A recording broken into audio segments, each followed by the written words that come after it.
गेले 2-3 दिवस राज्यामध्ये एका कुटुंबियाची चर्चा आहे, ते म्हणजे वाधवान कुटुंबीय. संपूर्ण देशभर लॉकडाऊनमध्ये असताना देखील 8 एप्रिलला संध्याकाळी 5:30च्या सुमारास महाबळेश्वरमध्ये जिल्ह्याबाहेरील 5 गाड्या महाबळेश्वरमध्ये आल्या. त्यामध्ये 3 गाड्या ह्या मुंबई पासिंगच्या होत्या, तर 2 गाड्या ह्या कल्याण पासिंगच्या होत्या. त्यामुळे तिथल्या स्थानिक प्रशासनाला ही माहिती समजतं हे प्रकरण संपूर्ण राज्यभर झाले. या प्रकरणावरती सविस्तर माहिती देत आहेत मॅक्स महाराष्ट्राचे संपादकीय सल्लागार निखिल वाघ. ते आपण पाहणार आहोत. आणि त्यानंतर आज मुख्यमंत्री उद्धव ठाकरे यांनी 5 वाजता जनतेशी संवाद साधला. ते म्हणजे 14 एप्रिलचं लॉकडाऊन हे पुढे 30 एप्रिलपर्यंत कायम राहणार आहे, ते देखील आपण पाहणार आहोत. आणि त्यानंतर सविस्तर बुलेटिनला आपण सुरुवात करणार आहोत. मी आता आपला जो मूळ विषय आहे त्याच्याकडे वळतो. वाधवानला वरदहस्त कुणाचा? वाधवानचा सरकारमधला दोस्त कोण? वाधवानचा विरोधी पक्षातला दोस्त कोण? DHFLचा हा वाधवान आहे, त्याचं कुटुंबीय जे आहे ते मुंबईतलं धनाढ्य कुटुंब आहे. येस बँकेमध्ये भानगडी केल्या म्हणून यांच्यावर केस भरण्यात आलेली होती. हे फरार आहेत सध्या, परंतु हे मिळाले आणि आता सातारा पोलिसांच्या डिटेन्शनमध्ये, अटकेमध्ये हे आहेत. वाधवान, मला या वाधवानवर बोलायचं आहे. मला वाधवानला लॉकडाऊनच्या काळामध्ये ज्यांनी खंडाळ्यातून महाबळेश्वरला जायला दिलं त्यांच्याबद्दल बोलायचं आहे. मला त्या अधिकाऱ्याबद्दल बोलायचं आहे. मला त्या अधिकाऱ्याला आशीर्वाद देणाऱ्या राजकारण्यांबद्दल बोलायचं आहे. आणि एवढाच छोटा विषय नाही, अधिकारी राजकारणी संबंध कसे असतात, अधिकारी कुणाकुणाला लागू असतात, अधिकाऱ्यांची निष्ठा कुणाकडे असते आणि विरोधी पक्षाच्या नेत्यांशी सुद्धा त्यांची निष्ठा असते का? विरोधी पक्षाचे जे लोक आहेत ते मंत्रालयातल्या अधिकाऱ्यांकडून काही माहिती पळवतात का? या सगळ्या गोष्टींची मला चर्चा करायची आहे तुमच्याशी. आणि मित्र, तुम्हाला सांगतो, या प्रकरणाचा जो शोध मी घेतलेला आहे त्यावरून असं दिसतं की गडबड झालेली आहे. मुख्यमंत्री उद्धव ठाकरे यांनाही मी लिहिलं होतं काल सोशल मीडियावर, ट्विटरवर, फेसबुकवर, की तुम्ही यात लक्ष घाला आणि लोकांना सत्य काय ते सांगा. कारण आज लॉकडाऊनच्या काळामध्ये, करोनाच्या या आणीबाणीच्या काळामध्ये जर कुणी अधिकारी असा आगाऊपणा करत असेल तर त्या अधिकाऱ्यावर कारवाई ही झालीच पाहिजे. आणि जे अधिकारी अमिताभ गुप्ता याला जबाबदार होते त्यांना सरकारने सक्तीच्या रजेवर पाठवून दिलंय. मित्र, तुम्हाला एक गोष्ट सांगतो, अजून हा वादग्रस्त विषय आहे, पण RTI कार्यकर्ते आहेत, मित्र आहेत माझे, अनिल गलगली यांनी आज आपल्या फेसबुकवर लिहिलेलं आहे की सरकारने सक्तीच्या रजेवर या अमिताभ गुप्ताला पाठवताना असं म्हटलं की तो IPS अधिकारी असल्यामुळे त्याला आम्ही निलंबित करू शकत नाही. सरकारच्या सूत्रांनी ही माहिती मीडियापर्यंत पोहोचवली. मुळामध्ये ते असं म्हणतात की सरकारी नियमानुसारच अशा प्रकारची कृत्य कायदे तोडण्याची एखादा अधिकारी करत असेल तर त्याला निलंबित करून त्याची चौकशी करण्याचा अधिकार राज्य सरकारला सुद्धा आहे. IPS किंवा IAS अधिकाऱ्यावर कारवाई करण्याचा, म्हणजे त्याला बडतर्फ करण्याचा अधिकार केंद्र सरकारला आहे. कारण IPS आणि IAS अधिकाऱ्यांची थेट बांधिलकी ही केंद्र सरकारची असते. त्यामुळे राज्य सरकारला त्यांना बडतर्फ करण्याचा अधिकार नाही, हे खरं आहे. पण एखाद्या अधिकाऱ्याने गडबड केली, भ्रष्टाचार केला, चूक केली तर त्याला निलंबित करण्याचा अधिकार आहे, असं अनिल गलगली यांचं म्हणणं आहे. आपल्याला गृहमंत्री असं सांगत होते अनिल देशमुख की असा अधिकार सरकारला नाहीये. आता असं आहे की हा वादाचा मुद्दा आहे. काही कायदेतज्ञांचं असं म्हणणं आहे की सुप्रीम कोर्टाचे अनेक निकाल असे आलेले आहेत की ज्यामध्ये त्यांनी म्हटलंय की एखाद्या IAS IPS अधिकाऱ्यांनी जर लोकहिताच्या विरोधी काम केलं तर त्यांच्यावर कारवाई करण्याचा अधिकार, निलंबनाची कारवाई करण्याचा अधिकार हा राज्य सरकारला सुद्धा आहे. माझा प्रश्न असा आहे, पहिला, गृहमंत्री अनिल देशमुख यांना तुमच्या हाताखालचा अधिकारी आहे, तुमच्या खात्याचा प्रिन्सिपल सेक्रेटरी आहे, त्याला तुम्ही सक्तीच्या रजेवर पाठवलेला आहे, त्याच्यावर पुढची कारवाई कोण करणार आहे? तुम्ही असं म्हणालात, परवा येऊन सांगितलं टीव्हीवर की आम्ही यांच्यावर कारवाई करणार, यांची चौकशी करणार. बरोबर आहे. चौकशी कोण करणार आहे? चौकशी मंत्रालयातलाच दुसरा एक अधिकारी करणार आहे. माझा याला आक्षेप आहे. माझं अनिल देशमुखांना आणि मुख्यमंत्री उद्धव ठाकरेंना हे सांगणं आहे की जर निपक्षपाती चौकशी व्हायची असेल तर ती एखाद्या निवृत्त न्यायमूर्तीमार्फत करा. तुम्हाला एका अधिकाऱ्याची चौकशी करायला मंत्रालयातला दुसरा अधिकारी कशाला पाहिजे? या 2 अधिकाऱ्यांचे हितसंबंध गुंतलेले असू शकतात. माझा या चौकशीवर विश्वास नाही, हे लक्षात घ्या. माझा या चौकशीवर अजिबात विश्वास नाही. हे थोतांडे अशा अनेक चौकशा आम्ही बघितलेल्या आहेत की लोकांची तोंड बंद करायला सांगायचं की त्यांना सक्तीच्या रजेवर पाठवलं आणि पुढे काहीच करायचं नाही. चौकशी करायची आणि देवेंद्र फडणवीस मुख्यमंत्री होते त्या काळात तर चौकशी सुद्धा अशी व्हायची की क्लीन चिट देऊन मोकळे व्हायचे. तुम्हाला माहिती आहे एकनाथ खडसेंच्या चौकशीचं पुढे काय झालं, त्याचा निकाल काय लागला, त्याचा अहवाल आलाय जनतेसमोर. कधी फडणवीसांनी ठेवला तेव्हा देवेंद्र फडणवीसांनी जो भंपकपणा केला तो उद्धव ठाकरे यांच्या मंत्र्यांनी करू नये अशी माझी इच्छा आहे. त्यामुळे अनिल देशमुख तुम्ही गृहमंत्री आहात, मला तुमच्याबद्दल आदर आहे, पण एक सांगतो, गृहमंत्री तुम्ही पहिल्यांदा होता आहात.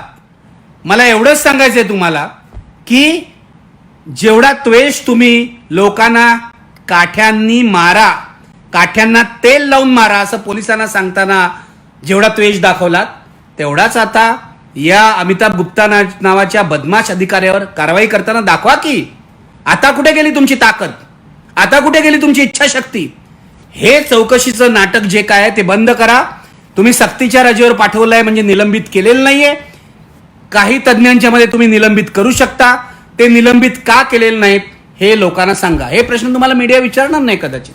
आज झालंय काय, मीडियामध्ये सुद्धा एवढं ध्रुवीकरण झालंय की अर्धे पत्रकार हे फडणवीसांच्या बाजूचे, अर्धे पत्रकार हे उद्धव ठाकरेंच्या बाजूचे, अर्धे पत्रकार हे शरद पवारांशी बांधील आणि काही पत्रकार हे काँग्रेसशी बांधील, अशी विभागणी झालेली आहे.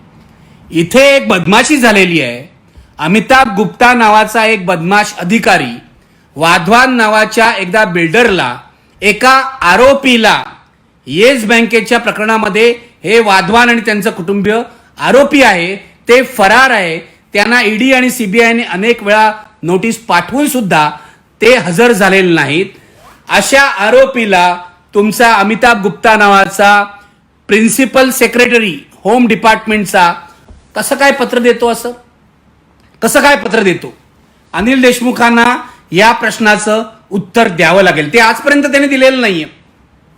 अधिकारी एवढे माजलेत का, अधिकारी एवढे मुजोर झाले आहेत का की मंत्र्याला न सांगता ते काहीही पत्र पाठवतात आणि ईमेलनी पाठवतात आणि म्हणतात की हे वाधवान कुटुंबीय माझे फॅमिली फ्रेंड्स आहेत, माझ्या कुटुंबाचे मित्र आहेत, असं लिहिलंय अमिताभ गुप्तानी त्या पत्रामध्ये. म्हणजे काय बेशरमध्ये IPS एक क्षण सुद्धा हा अधिकारी राहता कामा नये. हा IPS आहे म्हणे, IPS IAS ना काही ट्रेनिंग मिळत नाही, अशा भानगडी करायला ट्रेनिंग मिळतं. IPS IAS अधिकाऱ्यांची शपथ घ्यावी लागते, तिला काही अर्थ नाहीये. एक अमिताभ गुप्ता नावाचा अधिकारी जो असं पत्र लिहितो त्याला निलंबित करण्याचेही अधिकार जर राज्य सरकारला नसतील तर माझं नरेंद्र मोदींना, केंद्र सरकारला आव्हान आहे, तुम्ही करा त्याच्यावर कारवाई, त्याला बडतर्फ करा. तुम्ही त्याच्यामध्ये जर तुमच्या कोणत्याही पुढाऱ्याचा हात नसेल तर हे धैर्य तुम्ही दाखवा. महाराष्ट्र सरकार म्हणते आम्ही सक्तीच्या रजेवर पाठवलं, ते चौकशी करतील, त्यांच्यासाठी थांबूच नका. लॉकडाऊनचा कायदा, लॉकडाऊनचा नियम मोडून यांनी अमिताभ गुप्ताकडून पत्र घेतलं आणि हे महाबळेश्वरला गेले खंडाळ्याहून.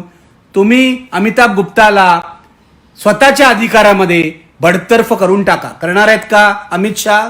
गृह खात्याच्या अखत्यारीत ती बाब येते. करणार आहेत का अमित शहा? महाराष्ट्र सरकार करणार आहे का? नाही, दोघंही करणार. मी तुम्हाला सांगतो अजिबात होणार नाही हे. याचं कारण हे सर्व राजकारणी. आज मी तुम्हाला सांगतो, खूप झालं गेले 2 दिवस चर्चा, वाधवान DHFLचा वाधवान मोठा बिल्डर आरोपी आहे. कोणाशी संबंध आहेत त्याचे? मी आज तुम्हाला सांगणार आहे कोणाशी संबंध आहेत, कुणाशी संबंध आहे स्पष्टपणे सांगणार आहे. आणि तुम्हाला आवडो न आवडो, कारण मी जर असं म्हटलं की त्याचे भाजप नेत्याशी संबंध आहेत तर काँग्रेसवाल्यांना आवडेल, काँग्रेस नेत्यांशी संबंध आहे किंवा राष्ट्रवादीशी संबंध आहे असं म्हटलं तर ते भाजपवाल्यांना आवडेल. मी आज तुम्हाला स्पष्टपणे सांगणार आहे आणि हे शपथेवर सांगतो, या नालायक वधवांचे सर्व प्रमुख राजकीय पक्षांच्या बड्या नेत्यांशी संबंध आहेत. नाकारून दाखवा. सर्व, मला नेत्यांची नावं घ्यायची गरज नाही. मुंबईतला मोठा बिल्डर आहेत, याचे भाजपचे नेते, राष्ट्रवादीचे नेते, काँग्रेसचे नेते, या प्रमुख पक्षाच्या नेत्यांची आणि शिवसेनेचे नेते या सर्वांशी संबंध आहेत. या वाधवान नावाच्या इस्माने, या बिल्डरने, हा गडगंज संपत्ती बाळगून आहे की मी सांगायला नको, याने भारतीय जनता पक्षाला मदत केलेली आहे, भारतीय जनता पक्षाला देणगी दिलेली आहे, हे काय नाकारायचं कारण नाही. हे तर सर्व काँग्रेसच्या प्रवक्त्यांनी तर आरोप केलेला आहे. जर वाधवानने भारतीय जनता पक्षाला देणगी दिली नसेल तर सांगावं. राष्ट्रवादी काँग्रेसच्या वरिष्ठ नेत्यांशी त्यांचे संबंध नसतील तर सांगावं. भाजपच्या वरिष्ठ नेत्यांशी त्यांची ओळख नसेल, संबंध नसतील तर सांगावं. काँग्रेसच्या नेत्यांना तो कधी भेटला नसेल, त्यांना कधी देणगी दिली नसेल तर सांगावं. त्यामुळे मी एक स्पष्टपणे सांगतोय की वाधवान नावाच्या बदमाश बिल्डरचे सर्व पक्षीय संबंध आहेत. कम्युनिस्ट पार्टी वगैरे सोडून द्या, छोटे छोटे पक्ष, कम्युनिस्ट पक्षाचे लोक अशा भानगडीत नसतात. पण काँग्रेस, राष्ट्रवादी, भाजप, शिवसेना या सर्व नेत्यांची त्याचे संबंध आहे. आणि वेळोवेळी या वाधवांनी या सर्व पक्षीय नेत्यांशी वेगवेगळे व्यवहार केलेले आहेत, ते लक्षात घ्या. वेगवेगळे व्यवहार केलेले आहेत. नाकारून दाखवून दे, कोणी नाकारून दाखवून दे. माझं म्हणणं आहे मुख्यमंत्री उद्धव ठाकरेंना की चला प्रामाणिकपणे करूया. कोणता नेता वाधवानला कधी कधी भेटला याची चौकशी करणार आहे का? कोणी चौकशी? कोणीच करणार नाही, कोणीच करणार नाही. कोणीतरी आज लिहिलं गमतीने फेसबुकवर, निखिल वागळेंकडे ही चौकशी द्या. अजिबात देणार नाहीत, कारण त्यांना माहिती आहे की जर उद्या हे संबंधाचं सिद्ध झालं तर मी गप्प बसणार नाही. हे लक्षात घ्या. यांना चौकशी समित्यांवर आपल्या सोयीची माणसं हवी आहेत, यांना स्पष्ट बोलणारी माणसं नको आहेत. खूप लोक आहेत, मी तुम्हाला सांगतो महाराष्ट्रात सुद्धा खूप जजेस आहेत असे रिटायर्ड की जे स्पष्ट बोलू शकतात. द्या की वाधवान आणि राजकीय नेत्यांचे संबंध या विषयाची चौकशी करायला अभय टिपरेन सारखा जज नेमा. काँग्रेसचाच आहे, तुमचं सरकार आहे तो, नेमा. किंवा अगदी पी.बी. सावंत आहेत, त्यांना द्या चौकशी करायला. किंवा सुप्रीम कोर्टाचे माजी न्यायमूर्ती हेमंत गोखले मुंबईत राहतात, त्यांना द्या. नाही देणार तुम्ही, कारण हे तिन्ही न्यायमूर्ती जे आहेत ते स्वच्छ चारित्र्याचे आहेत. ते तुमच्या भानगडी ऐकून घेणार नाहीत, ते सत्याच्या आधारे निकाल देतील. पण मला असं स्पष्टपणे सांगायचं आहे की या वाधवान नावाच्या गडगंज संपत्ती असलेल्या बिल्डरचे सर्व बड्या पक्षातल्या बड्या नेत्यांशी संबंध आहे, ही वस्तुस्थिती मान्य करा. काल किरीट सोमय्या भाजपचे नेते, त्यांना असं वाटतं की आपण एकदम भ्रष्टाचार विरोधी, म्हणजे एवढं विरोधी आहेत ना, काय खरं नाही, काय खरं नाही. नेहमी ते भ्रष्टाचार विरोधाचा चाबूक घेऊन सगळीकडे फिरत असतात. कधी कधी काय होतं, हा चाबूक फिरवता फिरवता यांना स्वतःलाच लागतो, कण. मग त्यांचं तिकीट जातं, जसं लोकसभेला गेलं. किरीट सोमय्या यांच्याकडे काही भ्रष्टाचाराची खरी कागदपत्र पूर्वीच्या काळी आलेली आहेत. पण माझ्या असं लक्षात आलेलं आहे की पूर्वीच्या काळी त्यांना ज्यांनी कागदपत्र दिली त्यांनी ती प्रामाणिक हेतूने दिली होती. किरीट सोमय्या हे राजकारणासाठी ती वापरतात. मला सांगा, नितीन गडकरींवर पूर्ती प्रकरणामध्ये आरोप झाले तेव्हा किरीट सोमय्या कुठे होते? मी त्यांना फोन केला होता, मी सांगतो तुम्हाला कुठे होते. ते राजस्थानला जाऊन बसले होते. याचं कारण आपल्या पक्षाच्या, स्वतःच्याच पक्षाच्या नेत्याच्या भ्रष्टाचाराबद्दल बोलण्याची हिंमत सोमय्यांमध्ये नाही. भाजप सोडून सर्व पक्षांच्या भ्रष्टाचाराबद्दल हे बोलणार. शिवसेनेच्या बोलतील, काँग्रेसच्या बोलतील, राष्ट्रवादीच्या बोलतील. किरीट सोमय्या हे संधी साधू आहेत. किरीट सोमय्या यांचा भ्रष्टाचार विरोध हा स्वार्थी आहे, संकुचित आहे, हे आता लक्षात यायला पाहिजे.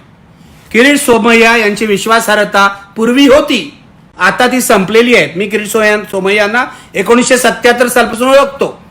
हा माणूस चांगला होता. आता जे करतो हे सुपारी घेऊन काय काय उद्योग करतात, तसले उद्योग आहेत हे. काल लगेच किरीट सोमय्या बाहेर आले की हे राष्ट्रवादी काँग्रेसच्या वरिष्ठ नेत्यांचं काम आहे, हे उद्धव ठाकरेंशी संबंध आहेत, हे शरद पवारांचं काम आहे. कोणत्या आधारे बोलत होते किरीट सोमय्या? किरीट सोमय्यांकडे काहीही पुरावा नव्हता. किरीट सोमय्या बेफाम आरोप करत होते उगाचच्या उगाच. अमिताभ गुप्ता प्रकरणामध्ये शरद पवारांचा हात आहे किंवा उद्धव ठाकरेंचा हात आहे याचा कोणताही पुरावा भारतीय जनता पक्षाने सादर केलेला नाही. याच्यामध्ये नितीन गडकरींचंही नाव आलं की नितीन गडकरी आणि वाधवांची दोस्ती आहे, पण किरीट सोमय्या त्यावर गप्प. आणि सगळ्यात जास्त मौन त्यांनी बाळगलं ते अमिताभ गुप्ता. कोण आहेत बाबा? कोण होते ते? अमिताभ गुप्ता हा अधिकारी देवेंद्र फडणवीस यांचा अधिकारी म्हणून मंत्रालयात ओळखला जातो. देवेंद्र फडणवीस यांचे ते विश्वासू आहेत.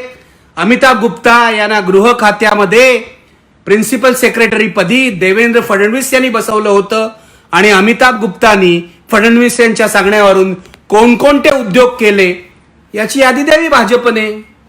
आमच्याकडे काय झालंय, विरोधी पक्ष आहेत ना, एखाद दुसरा नेता सोडला सचिन सावंतांसारखा तर बोलतच नाही या सगळ्या विषयावर. अमिताभ गुप्ता यांनी एल्गार परिषद प्रकरणात सुद्धा महाराष्ट्र सरकार विरोधी काम केल्याचा आरोप होतोय. त्याची कोण चौकशी करणार आहे? एल्गार परिषद प्रकरणाची चौकशी व्हावी महाराष्ट्राच्या गृह खात्यातर्फे अशी शरद पवारांची इच्छा होती. मध्येच कोणीतरी केंद्र सरकारला कळवलं. आज माझा असा आरोप आहे, जर अमिताभ गुप्ता यांच्याविषयी संशय आहे लोकांना तर होऊन जाऊन द्या चौकशी. महाराष्ट्र सरकार विरोधी कोणी काम केलं? अमिताभ गुप्ता यांची बांधिलकी महाराष्ट्राशी नाही. मी मराठी अमराठीचा वाद आणत नाही. जो अधिकारी भ्रष्ट कृत्य करतो त्याची बांधिलकी राज्याशी किंवा देशाशी आहे असं मी मानत नाही. यांची बांधिलकी महाराष्ट्राची नाही, यांची बांधिलकी ठराविक नेत्यांशी आहे. आणि जसे पूर्वीचे मुंबईचे कमिशनर सत्यपाल सिंग हे भाजपमध्ये जाऊन खासदार झाले तसे एक दिवस अमिताभ गुप्ताही असे राजकीय उद्योग करतील असं अनेक जण सांगतायत. खरं आहे की खोटं आहे? अमिताभ गुप्तानी पुढे येऊन सांगावं कोणी मला सांगितलं. कारण गृहमंत्री अनिल देशमुख असं म्हणाले की अमिताभ गुप्ता यांनी हे स्वतःहून केलं. अमिताभ गुप्तानी आपली चूक मान्य केली असं ते म्हणाले. इंडिया टुडे चॅनलवरच्या राजदीप सरदेसाई यांच्या रात्री 9 वाजता होणाऱ्या कार्यक्रमामध्ये हे अनिल देशमुख यांनी स्पष्टपणे सांगितलं की अमिताभ गुप्तानी आपली चूक मान्य केली. अमिताभ गुप्तांना कोणीही सांगितलं नाही, त्यांनी हे स्वतःहून केलं. बघा, IPS दर्जाचा अधिकारी प्रिन्सिपल सेक्रेटरी असलेला एका बदमाश बिल्डरला खंडाळ्याहून महाबळेश्वरला जाण्याची परवानगी देतो. जो बिल्डर ईडी आणि CBI पासून फरार झालेला आहे आणि त्यांच्या समस्यांना उत्तर देत नाहीये अशाला एक गृह खात्यातला प्रधान सचिव एक पत्र देतो प्रवास करण्याचं करोनाच्या काळामध्ये. अमिताभ गुप्ता असं म्हणतात की मी स्वतःहून केलं असं गृहमंत्री सांगतात. खरं खोटं आपल्याला माहित नाही. अमिताभ गुप्ता अजून बोललेले नाही, ते मुख गिळून बसलेले आहेत. माझं आव्हान आहे अमिताभ गुप्तांना, पुढे या आणि सत्य काय ते सांगा. तुमची चूक असेल तरी सुद्धा सांगा आणि तुम्हाला कोणत्या पुढाऱ्यांनी सांगितलं असेल तरी ते सुद्धा सांगा. याचं कारण अमिताभ गुप्ता जर देवेंद्र फडणवीस यांच्या जवळचे होते, देवेंद्र फडणवीस यांनी जर त्यांना प्रमोशन दिलं होतं किंवा गृह खात्यामध्ये आणलं होतं प्रधान सचिवपदी, तर त्यांचं आणि देवेंद्र फडणवीसांचं काय व्यवहार आहे, काय संवाद आहे हे ते कळायला पाहिजे. उद्धव ठाकरे सरकारमध्ये असे अनेक अधिकारी आहेत जे अजूनही देवेंद्र फडणवीस आणि भाजपला लागू आहेत आणि सरकारमधली गुप्त माहिती, फायलीतले अनेक कागद ते बाहेर विरोधी पक्षांना, भाजपला आणि देवेंद्र फडणवीस यांना देत असतात असा आरोप अनेक काळ होतोय. उद्धव ठाकरे यांच्या सरकारला 6 महिने होतील, पण 6 महिन्यामध्ये उद्धव ठाकरे यांनी या अधिकाऱ्यांना बदललेलं नाही, त्यांची बदली केलेली नाही.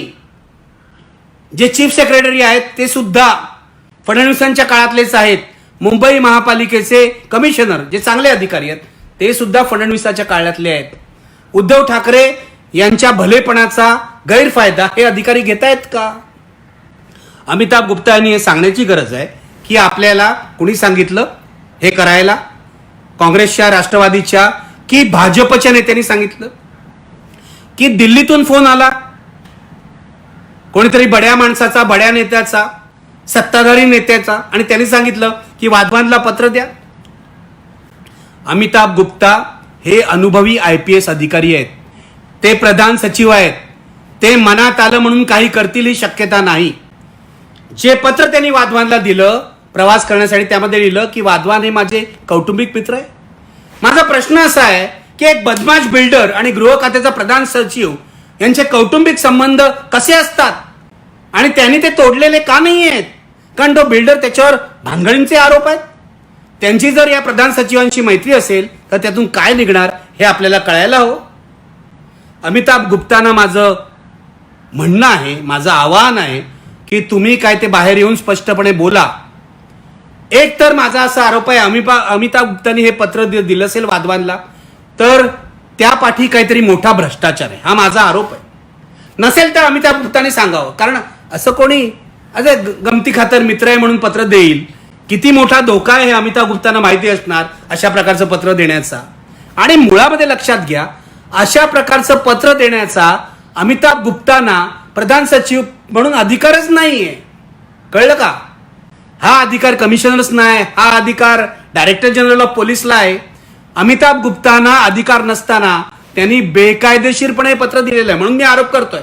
म्हणजे एकतर बड्या नेत्यांचा त्यांच्यावर दबाव आहे, किंवा त्यांनी मोठा भ्रष्टाचार केलेला आहे, किंवा पुढे काहीतरी भ्रष्टाचार करून त्यांना फायदा करून देण्याचं आश्वासन या वधवान नावाच्या बिल्डरनी दिलेलं आहे. उत्तर मिळायला पाहिजे.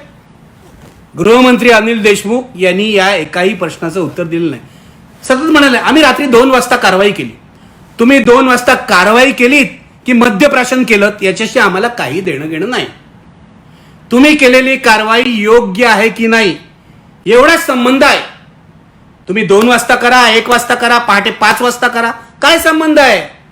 तुम्ही त्वरित आणि योग्य कारवाई केलेली नाही असं पत्रकार म्हणून माझं म्हणणं आहे. माझ्या या प्रश्नांची उत्तरं द्या. जर त्यांनी भानगड केलेली आहे आणि चूक मान्य केलेली आहे तर त्याला निलंबित का केलेलं नाहीये?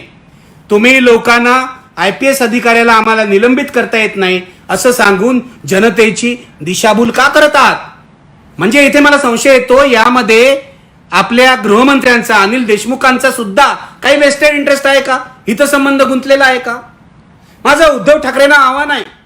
करोनामध्ये तुम्ही बिझी आहात मला माहिती आहे, पण हा तुमच्या प्रशासनावरचा मोठा कलंक आहे.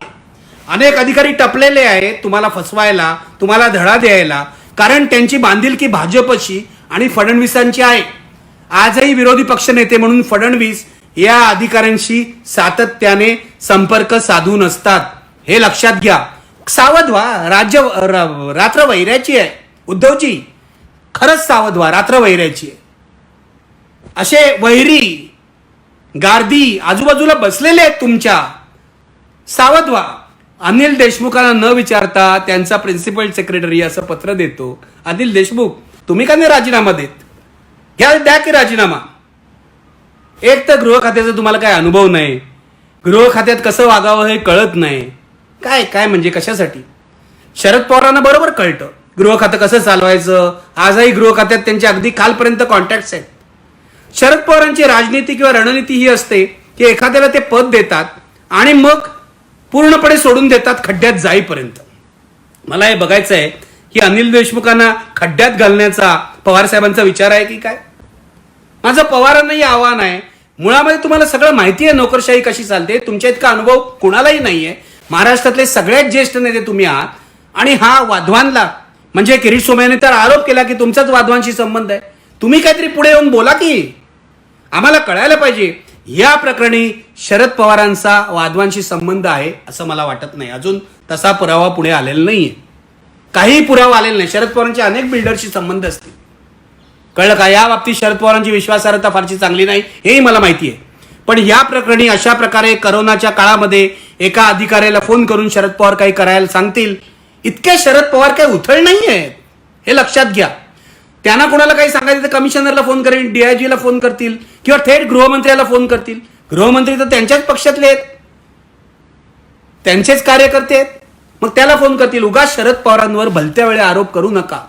आणि जर अनिल देशमुख म्हणतात त्याप्रमाणे जर हे अमिताभ गुप्ता स्वतःच्या डोक्याने वागत असतील तर याचा अर्थ ते मंत्र्यांना विचारतच नाहीत असा होतो. He should be suspended and dismiss thereafter. असे अधिकारी महाराष्ट्रामधले अधिकारी खूप अधिकारी आम्ही पाहिलेले आहेत. त्यांची एक परंपरा आहे, त्यांची एक संस्कृती आहे. देवेंद्र फडणवीस यांच्या काळापासून ही संस्कृती बिघडायला लागलेली आहे. आधी काँग्रेसची सत्ता होती तेव्हाही काही अधिकारी बिघडले होते. सत्ताधाऱ्यांचं लांगुल चालन करणं हे अधिकाऱ्यांचं, सनदी अधिकाऱ्यांचं काम नाही हे लक्षात घ्या. सनदी अधिकाऱ्यांनी कायद्याने वागायला पाहिजे आणि मंत्र्याला सांगायला पाहिजे हे योग्य आहे, हे अयोग्य आहे. पण इथे सनदी अधिकारी, IPS अधिकारी अमिताभ गुप्तांसारखा स्वतःच भानगडी करतोय आणि तुम्ही त्याला फक्त रजेवर पाठवता. सस्पेंड करा, निलंबित करा आणि केंद्र सरकारला विनंती करा काढून टाका म्हणून. पत्र पाठवा केंद्र सरकारला थेट की या माणसाला बडतर्फ करा. हा सेवेत राहण्याच्या लायकीचा नाही, मग त्याला जाऊ दे भाजपमध्ये जायचंय तर. आणि मला राष्ट्रवादी काँग्रेसला एक प्रश्न विचारायचा आहे, का हो राष्ट्रवादी काँग्रेसचे मंत्री भाजपशी लागू असलेल्या अधिकाऱ्यांना का ठेवतात? काय साठलोट काय आहे आम्हालाही कळू द्या. का ठेवतात? अनेक अधिकारी असे आहेत की जे देवेंद्र फडणवीसांबरोबर होते, भाजप बरोबर होते आणि इथं राष्ट्रवादी काँग्रेसशी त्यांची गट्टी आहे. हे काय प्रकार आहे? आम्हाला महाराष्ट्रामध्ये स्वच्छ कारभार हवा आहे, स्वच्छ कारभार हवा आहे. आणि मी फडणवीसांनाही सांगू इच्छितो याचं कारण त्यांनी काल गंभीर आरोप केले. तुमच्याकडे पुरावे असतील ना तर पुढे घेऊन या. उगाच भंपक बडबड करायची नाही. पुरावे आहेत का तुमच्याकडे? एक तर तुमच्या काळामध्ये ज्यांच्यावर भ्रष्टाचाराचे आरोप होते त्यांना सगळ्यांना क्लीन चिट तुम्ही दिली. तुम्हाला क्लीन चिट मुख्यमंत्री म्हणतात. इथे तुम्ही भलतेच आरोप करतायत सरकारवर. हे गंभीर प्रकरण आहे, गंभीर प्रकरण आहे, बरोबर आहे. पण ते उद्धव ठाकरेंना हाताळू द्या. तुमच्याकडे पुरावे असतील तर पुढे या, पत्रकार परिषद घ्या, पुरावा द्या, आम्ही तुम्हाला पाठिंबा देऊ, तुमच्या बाजूने उभे राहू. पण उगाच काहीतरी रोज उठून भंपक आरोप करायचे, कधी सरकारच्या कामाविषयी करायचे, कधी वैयक्तिक चिखलफेक करायची.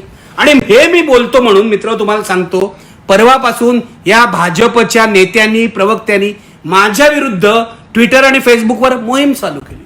करा बेट्यानो, माझी काय हरकत नाही. तुम्हाला घाबरण्यासारखी माझी काही परिस्थिती नाही, हे लक्षात घ्या. खूप झालं आता 40-50 वर्ष मी बघतोय तुमचे चाळे, सर्व राजकीय नेत्यांचे चाळे. आणि मी ज्याला विरोध करायचा त्यांना करतो, ज्यांना पाठिंबा द्यायचा त्यांना देतो, जे चांगलं काम करतात त्यांच्या बाजूने उभे राहतो. तेव्हा फडणवीस तुम्हाला सांगतो, अशी मोहीम जर तुम्ही चालवलीत ना, माझा असा स्पष्ट आरोप आहे की तुमच्या म्हणण्यानुसारच ही मोहीम चालते भाजपच्या वरिष्ठ नेत्यांच्या. तेव्हा अशी मोहीम जरी तुम्ही चालवलीत ना तर मी त्याला काडीची किंमत देत नाही आणि घाबरत नाही. मी सत्य जे काय आहे ते बोलण्यासाठी पत्रकारितेत आहे आणि सत्य जे काय ते बोलत राहणार आहे. शेवटी इतकंच सांगतो की हा जो वाधवान आहे त्याला आता सातारा पोलिसांनी ताब्यात घेतलेला आहे. ईडी आणि सीबीआयने असं त्यांना कळवलेलं आहे की या माणसाला आम्ही सांगितल्याशिवाय कुठेही जायला देऊ नका. त्याची करोनाची टेस्टही आता करतायत असं म्हणतायत. तेव्हा तो आता पोलिसांच्या ताब्यात आहे. मला सातारा पोलिसांना सांगायचं आहे, हा वाधवान जो आहे तो भयंकर चलाख आहे. तुम्हाला गुगली टाकून तो कुठेतरी असा बिळातून पळून जाईल ना, तुम्हाला कळणार पण नाही. तेव्हा कृपया बावळटपणा करू नका, जरा त्याच्यावर लक्ष ठेवा. आणि कोणत्याही बड्या नेत्याचा तुम्हाला फोन आला तरी की याला सोडा, याला काय सवलत द्या, तरी ऐकू नका. तुम्हाला ईडी आणि सीबीआयने सांगितलेलं आहे तो त्यांना हवा आहे, म्हणजे तो केंद्र सरकारला हवा आहे, लक्षात घ्या. म्हणजे केंद्र सरकारने जर त्याला सवलत दिली तर केंद्र सरकारला विचारता येईल. पण तुम्ही साताऱ्यात आहात म्हणून सांगतो. सातारा आणि पश्चिम महाराष्ट्र कुणाचा गड आहे तुम्हालाही माहिती आहे. फोन येतील काही इथून तिथून, कदाचित विरोधी पक्षातले, कदाचित सत्ताधारी पक्षातले. पण या वाधवानला सवलत देऊ नका. एक त्याला जी सवलत दिली आहे खंडाळ्यापासून महाबळेश्वरपर्यंत, ती सरकारला महागात पडते. कलंक लागलाय या सरकारवर. एका बाजूला मुख्यमंत्री उद्धव ठाकरे दिवसरात्र एक करून करोनाशी संघर्ष करतायत आणि हे असे अधिकारी अमिताभ गुप्तांसारखे आणि अनिल देशमुखांसारखे गृहमंत्री हे काहीतरी असं भानगडी करून ठेवतायत. खूपच निषेधार्ह आहे, खूपच निषेधार्ह आहे. मी तुम्हाला माझ्याकडे जी माहिती आहे ती स्पष्टपणे दिलेली आहे. कोणाकोणाशी संबंध आहेत हे सांगितलंय वाधवांशी. काय काय राजकारण झालं, किरीट सोमय्याने काय केलं, फडणवीसने काय केलं हे सांगितलंय. शरद पवारांनी कसे खोटे आरोप केले हे सांगितलेलं आहे. आजपर्यंत जी माहिती पुढे येते त्यानुसार अमिताभ गुप्ता यांनी स्वतःच्या डोक्याने केलं असं सांगितलं जातंय. यावर माझा अजून पूर्णपणे विश्वास नाही. अजून माझं शोधकार्य चालू आहे. उद्या जर मला असं आढळलं की एका नेत्याने हे सांगितलं, घडवून आणलं, तर ते तुमच्यापर्यंत मी घेऊन येईन. कारण माझी बांधिलकी सत्याशी आहे, माझी बांधिलकी पत्रकारितेशी आहे, माझी बांधिलकी आजच्या मीडियाप्रमाणे सत्ताधाऱ्यांशी किंवा विरोधी पक्षांशी नाहीये. माझी बांधिलकी कोणत्याही राजकीय नेत्यांशी नाहीये. माझी बांधिलकी फक्त तुमच्या आणि तुमच्याशी आहे. तेव्हा आज एवढंच पुरे. धन्यवाद. पुन्हा भेटूया. देशात कोरोना रुग्णांची संख्या 7,529 वर. देशात 24 तासात कोरोनाचे 1,035 नवे रुग्ण तर 40 जणांचा मृत्यू. कोरोनामुळे भारतात झालेल्या मृत्यूंची संख्या 242 वर पोहोचली आहे, तर गेल्या 24 तासात 1,035 नवे रुग्ण सापडले आहेत. यासोबत कोरोनाबाधितांची संख्या 7,529 वर गेलेली आहे. तर 753 रुग्ण बरे झाले आहेत अशी माहिती केंद्रीय आरोग्य मंत्र्यांनी दिली आहे. 14 एप्रिलनंतर लॉकडाऊन कायम ठेवणार मुख्यमंत्री उद्धव ठाकरे यांची घोषणा.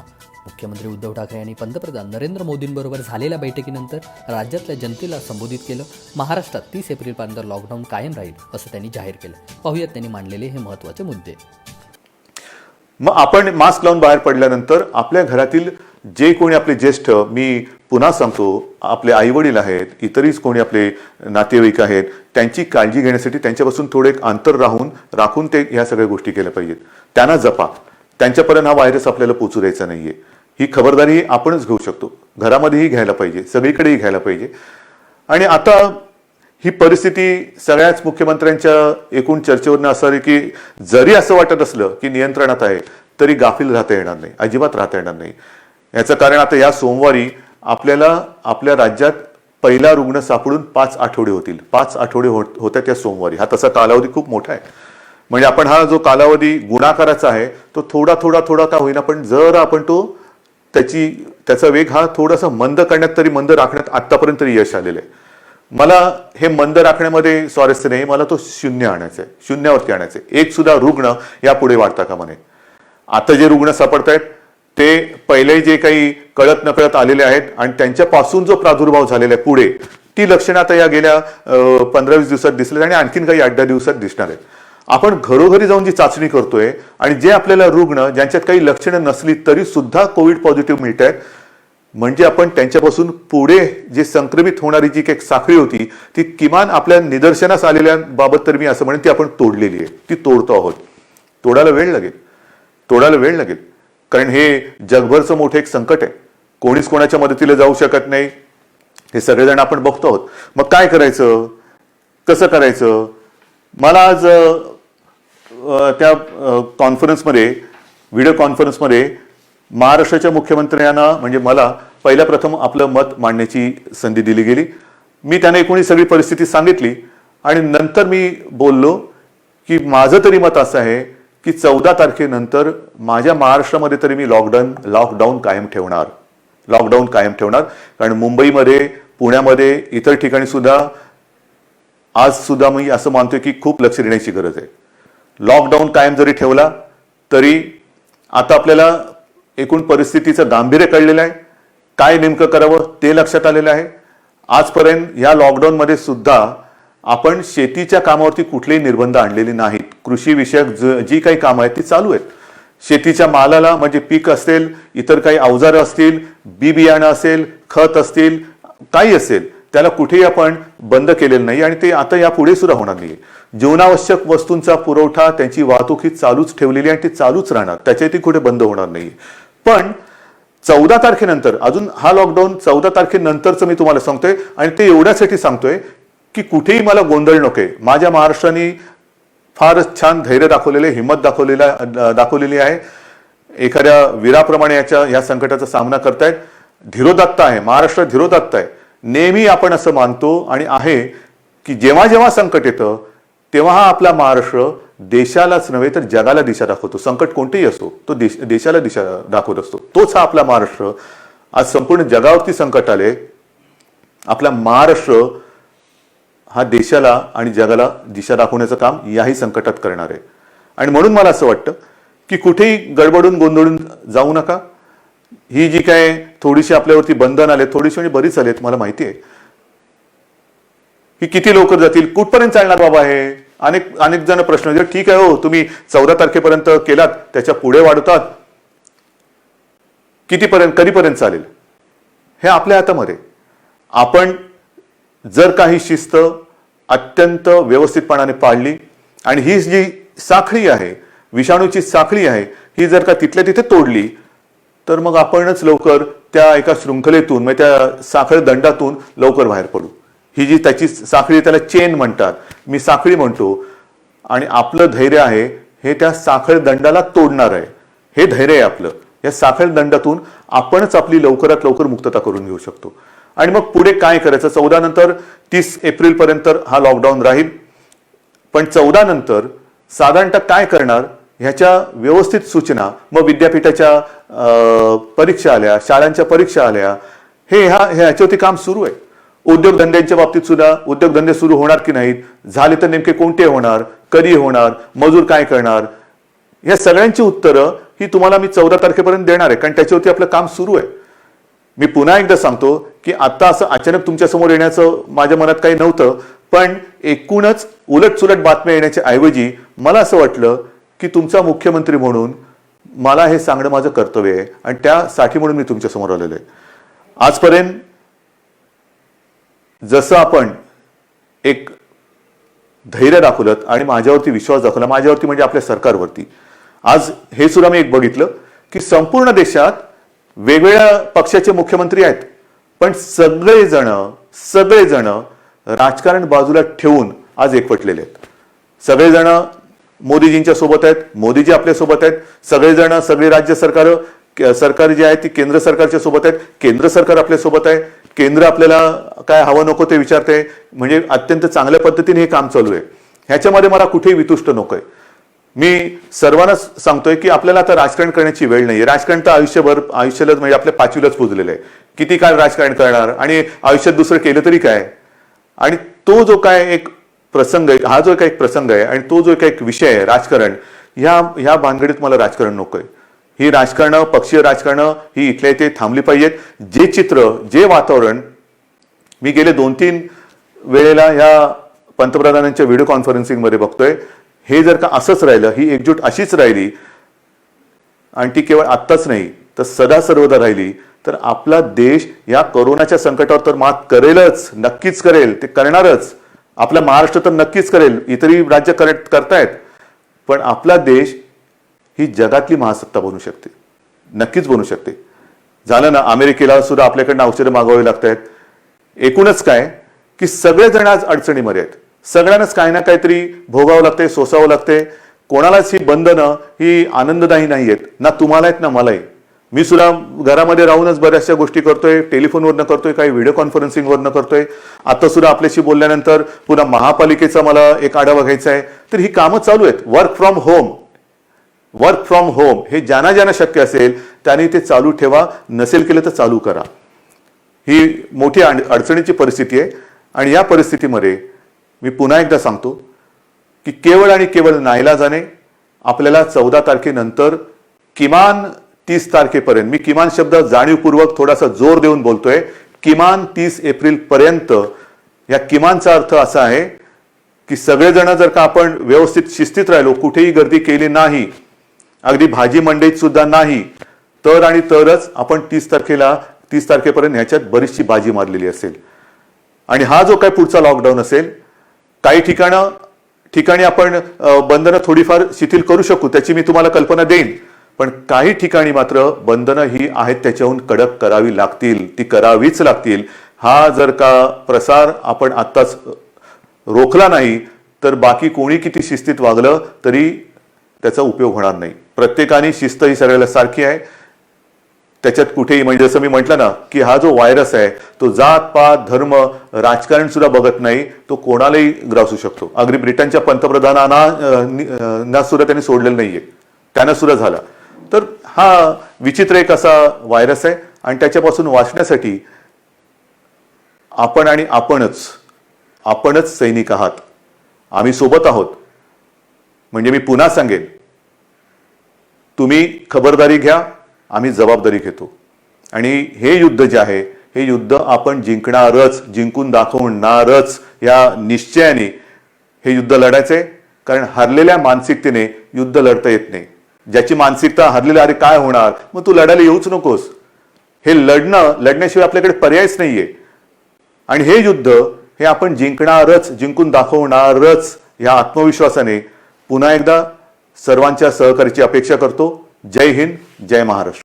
पगार द्या, घरी जाऊ द्या. शेकडो मजूर मध्यरात्री सुरतच्या रस्त्यावर. लॉकडाऊनमुळे देशात ठिकठिकाणी अडकलेले कामगार गावाकडे पायी चालत निघाले. मात्र अनेक जण विविध राज्यांमध्ये अजूनही अडकून आहेत. गुजरातमधील सुरतमध्ये अशाच मजुरांनी रस्त्यावर येत आंदोलन केले. पाहूयात हा त्यांचा व्हिडिओ.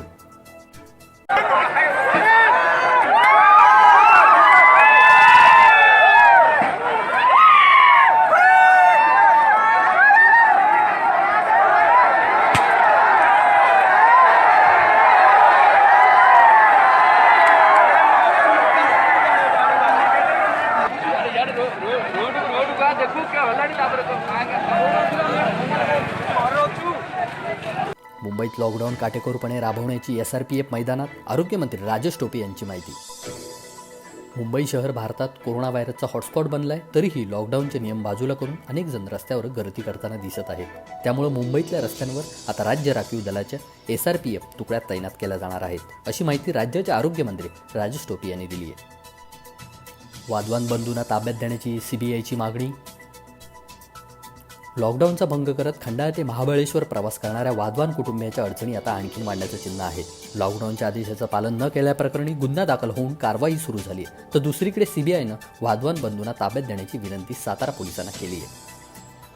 राज्यातील कोरोनाबाधित रुग्णांची संख्या झाली 1761 वर. एका दिवसात मुंबईत आढळले 138 नवे रुग्ण. मुंबईतील संसर्ग रोखण्याचं मोठं आव्हान राज्य सरकारपुढे आहे. धारावीत कोरोनाचा चौथा बळी, कस्तुरबा रुग्णालयात एकाचा मृत्यू. मुंबईतील कोरोनाबाधितांचा आकडा एकीकडे झपाट्याने वाढत असताना दुसरीकडे कोरोनामुळे मृत्यू झालेल्यांचा आकडा देखील वाढत आहे. आज कस्तुरबा गांधी रुग्णालयात एका 80 वर्षीय व्यक्तीचा मृत्यू झाला आहे.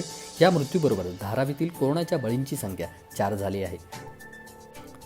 महाराष्ट्रात 30 एप्रिल नंतरही राहू शकतो लॉकडाऊन, आरोग्यमंत्री राजेश टोपे यांची माहिती. कोरोनाबाधित रुग्णांवरील उपचारात सुसूत्रता आणण्यासाठी राज्य सरकारने केंद्र सरकारच्या निर्देशानुसार तातडीने पावले उचलायला सुरुवात केली आहे. त्याबाबत राज्याचे आरोग्यमंत्री राजेश टोपे यांनी महत्त्वाची माहिती दिली आहे. लोकांनी यापुढे नियम आणि शिस्त पाळली नाही तर 30 एप्रिल नंतर देखील लॉकडाऊन वाढवावे लागणार आहे, असं आरोग्यमंत्री राजेश टोपे यांनी संकेत दिले आहेत. अमेरिकेत एकाच दिवसात 2000 जणांचा मृत्यू. अमेरिकेत एकाच दिवसात 2000 जणांचा मृत्यू झाला आहे. गेल्या 24 तासात अमेरिकेत 2018 मृत्यूंची नोंद झाली असून एकाच दिवसात इतक्या जणांच्या मृत्यूची नोंद होणारा अमेरिका हा पहिला देश ठरला आहे. लॉकडाऊन काढले तर गंभीर परिणाम, WHOचा इशारा. जगात कोरोनाचा वाढता फैलाव बघता संकट मोठे आहे. कोविड-19चा फैलाव रोखण्यासाठी लावलेला लॉकडाऊन लवकर काढला गेला तर गंभीर परिणाम होऊ शकतात, असा इशारा जागतिक आरोग्य संघटनेने म्हणजेच WHOने दिला आहे.